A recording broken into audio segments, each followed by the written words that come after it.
double in size every 4 years. As you can see, the Bureau has, the AML stands for Appropriate Management Levels, and you can see that what it should be is about 26,000, and it's almost double that at 58,000. And Nevada is one of the worst states, holding over double the amount that it should have on its rangelands. Josh Turner did a study that was published in the Journal of Natural History that described the effects of these horses on our rangelands. First, most of these horses are dying of starvation from overgrazing and drought because there's no resources left for them, along with cattle and sheep production of livestock are suffering because the producers cannot do anything about these wild horse populations because they are prevented by law, and biodiversity of wildlife and grasses was greatly suffering. To sum this up, there's water is low, habitat is declining, and degradation of rangelands is increasing. The University of Utah has proven that range management is key to preventing this issue. Cattle and sheep are taken off the land for part of the year to allow the rangelands to regrow and get back to how they should be. However, horses are never taken off this land, and they are consuming 3 to 5 times the amount of allocated resources, whereas the cattle and sheep are consuming less than half of what they are allocated. These cattle and sheep are an integral part of agriculture in the West and our livelihood for many families, and they are not legally allowed to do anything about the problem. So the solution is to allow the BLM to do more research and to use what they're doing now to enforce the laws.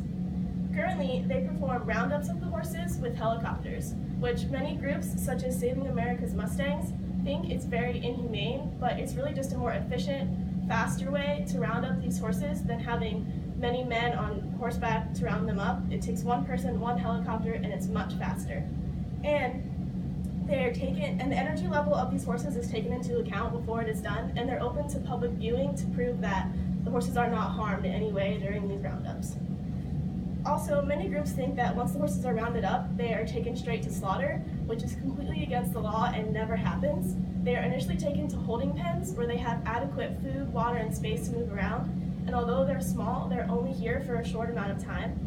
After this, they are taken to about 300,000 acres of land in either Oklahoma or Kansas if they are not adopted.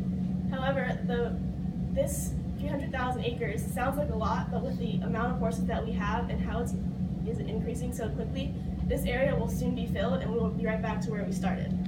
Now, the Mustang Heritage Foundation takes a lot of these Mustangs and puts them up for adoption, and that is exactly what 4 boys did in the Unbranded film, where they adopted 20 Mustangs and rode them from Mexico to Canada to raise awareness for this issue and to show that these horses are very trainable and usable in the ranch setting.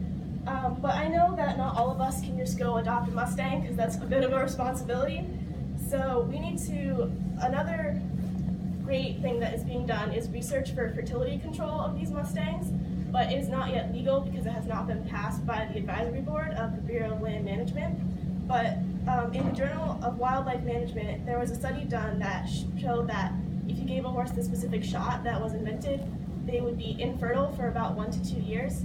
But this is not a permanent issue as it would have to be redone, and more research needs to happen. But a lot of the groups that are against the roundups and the holding pens are a lot more on the side of the fertility control because it's less harmful to the eye because they just get a quick shot and then they're free to roam around as they please.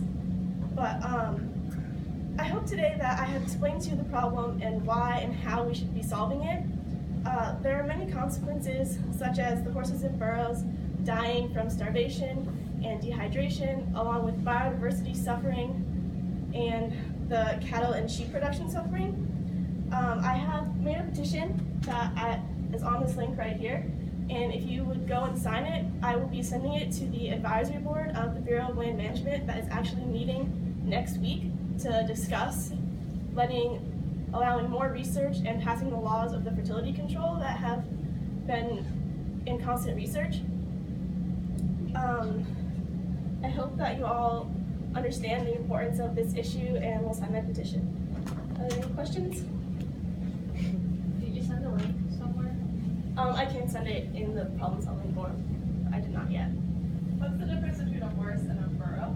The donkey is, or like mules are burros, but that's just like a blanket term for all of them, and then the horses, you know what horses, I think. questions?